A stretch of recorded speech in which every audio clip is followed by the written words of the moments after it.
probably a good 40 degrees, but the wind chill is 5 degrees probably. It's dropping down to 5 degrees. I can't feel my hands anymore, so we're gonna go ahead and get this started real quick. As you can see today, we have a 2015 Jeep Wrangler Unlimited Sahara 4x4 with us, and this thing is as unlimited as it gets. 3.6 liter V6 producing 285 horsepower, similar number in torque, and you don't really get that power until a little deeper down the throttle. If you're like just barely pushing the throttle, there's not a lot of give there, but as of, getting really deep into the throttle pedal, then you're going to get some of the power out. But anyway, going around it, exterior of the car is really muscular looking, and that's very fitting for what kind of car it is. But we have super knobby tires on it, the standard Goodyear Wranglers, pretty fitting, right? And that'll get you out of pretty much anything you can possibly think of, snow, dirt, mud, hell, that sort of thing. Then you go around here, it's got 4 doors, and pretty much every panel on this is removable. You have the roll cage that will show you inside, and of course you have the exterior tire and rim in case something pops and you have to go ahead and replace it. And then my favorite part is how the door handles open. Check this out. You press this button right here, and that's how it opens. If it wanted to open. Never mind that. Let's go around here. Gas cap when you need gas pretty frequently. Let me show you the back here. Why is this not unlocking? There we go. Check it out. Oh, my hands are frozen. So we got the seats folded down right now to fit the roof that you can put on, the soft top roof that you can put on in the summer and make things, a little more summer adventurous road tripness outside. Close that door. I said close that. And then you got the driver's side, and this is where things get even more fun. That's a lot of fun, man. Just pressing the button and opening the door. It's just an occasion. But anyway, if you look inside, you have pretty much the only 2 luxuries on the interior, and that's pretty much the seats and the sat nav. It's got selective 4-wheel drive. It's automatic, thank God, and it's pretty easy to drive. But we're gonna go ahead and take it around a little bit, talk about what it is to drive around Wrangler, and it's so freaking cool outside. Let's go inside, please.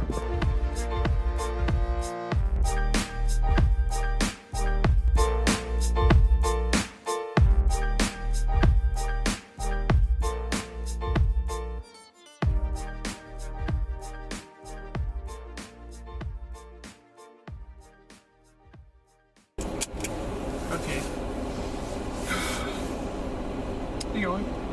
So inside of the Jeep Wrangler, it's pretty bare. You don't get a lot of luxuries, but again, that's not really why you buy the car at all. There's a lot of hard touch plastics everywhere, but in terms of functionality, that's the word, you have the 4-wheel drive knob right here to pick whatever mode you want to be in, and then you have the classic gear shifter here that goes from park, reverse, neutral, drive, and then you can put it into the semi-manual mode as well.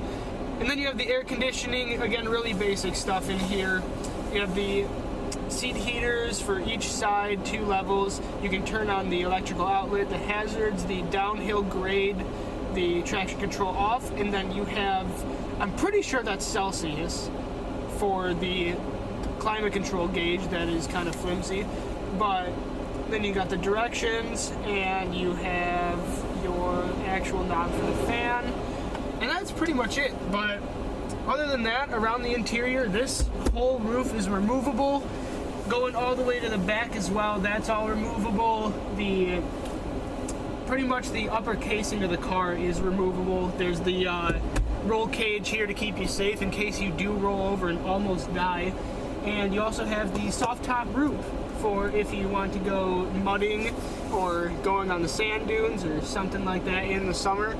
Very cool stuff though. The acoustics are really different in here. I was talking to Rob about this before, how the sound travels really stagey in here. Like the sound knocks off of everything, and you get the feeling that you're in a very different vehicle, and that's pretty much it for the Wrangler's interior. Driving it is a completely different animal, so let's go ahead and see how she drives. Good timing, I guess. Wow, sure. Shit keeps happening. If I go over here, you'll get some wind noise. If you're not a fan of road noise, this it's not the SUV for you, because there's a lot of sound leakage coming in from the outside, which is totally understandable, and that's really part of the nature and the character of this car. So you can't really complain about that, but we're going to be driving around here.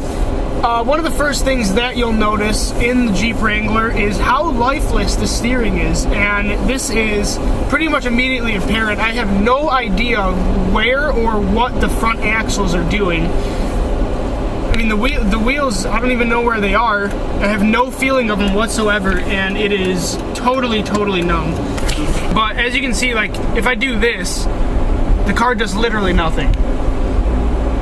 There's nothing going on, and I can't feel anything.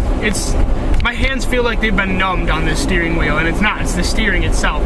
But you don't really buy it for the driving dynamics either, so why do you buy a Wrangler? And that's to show everyone that you have a Wrangler and go off-roading a lot. I took it on sand dunes a couple years ago, and it was so much more capable than I thought it was going to be, because it was just base. It had literally nothing. It had probably half of the equipment this one has, which is saying something, because you're not really getting anything in here. But it was really capable on the sand, and I was super impressed by that. You actually get a good feel for the dimensions of the Jeep too. Visibility is awesome. You pretty much know exactly where the positioning of the car is. While you don't know where the wheels are, you know where the actual body is, so that's a good touch. Looking over the hood, and all you can see is these intake vents on the side. Very cool. It's a nice place to be. One of the main issues is how much sound leakage is in here. So, as a car to live with, not my first choice, just because it's not comfortable. There's a lot more comfortable options out there, especially if you're looking for an SUV. So that does kind of leave it for Dad, really. But as far as a purpose-built vehicle, this has a lot going for it, because it is the best of the best if you're talking about off-road vehicles, and practicality as well, because you can pretty much do anything in here. You can fit anything in here and still be able to get anywhere you want to go. You should never worry about that, because this thing is also really reliable too from an engineering standpoint. But if you want something purpose-built, you want a Jeep Wrangler, and there's not really any other competition to this thing either. There's not really another established 4x4 that has the history that the Wrangler does, because it's a lot of fun to drive. And while it is freezing outside, I would love nothing more than just take off the roof and like take off the back of the car, and just, you know, open top cruiser. It's very industrial feeling to drive. That's probably the perfect way to put it. It feels very industrial. It's very industrial. Yeah, it's pretty impressive. There's like a sway bar light and like all this off-road stuff. But I think something that Jeep did really good over the refinement of this car is the fact that it's a Wrangler, it's made to go off-road, and everything that goes along with that. But they didn't try to make it into something that it's not. The Jeep Wrangler doesn't try to do two jobs at the same time. It's here to be off-road, and eventually you don't care that you can't feel anything through the steering. You don't care that the throttle response is super unrefined, because it's not supposed to be. Yeah, it's not supposed to be refined. Right. It's supposed to be just a rugged off-roader that if you find yourself... really gets a chance to... Is that off? It shows a plus sign and someone on a bicycle. What? Why does this only happen to us? It's okay. But if you get a Wrangler, you pretty much have to use it for what it's built for. Otherwise, it's totally pointless, and you should just get something else. But if you're not going to use this in an off-road setting at all, and just in the city, it is impractical.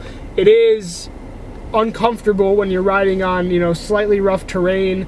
There's a lot of engine noise, a lot of road noise comes in. So you would have to use it from time to time, and I think that's again one of the big appeals of this car. Yeah, and again, we're not discrediting like the ability of the vehicle or anything from this car. Like, yeah, there are like pros and cons, but like, somebody who like really likes the idea of this vehicle and really likes that like this just rugged feeling and like just what the Jeep is in general and what it always has been. Like, I think somebody who like really enjoys that would have no problem driving this every single day to work. But what it is a great off-roader. Definitely. You know, and 100%. it's very capable. So I hope you guys enjoyed this quick review of the 2015 Jeep Wrangler Sahara 4x4 Rubicon. What's up? And we had a lot of fun. Me and Rob had a lot of fun. Definitely. So let me know what you guys think of the Wrangler in the comments below. And if you enjoyed the review today, go ahead and toss a like. If you're new here, please subscribe. New faces all the time. Awesome. Go ahead and engage with the audience. I love seeing other car lovers. So hope you guys enjoyed today, and we'll see you next video.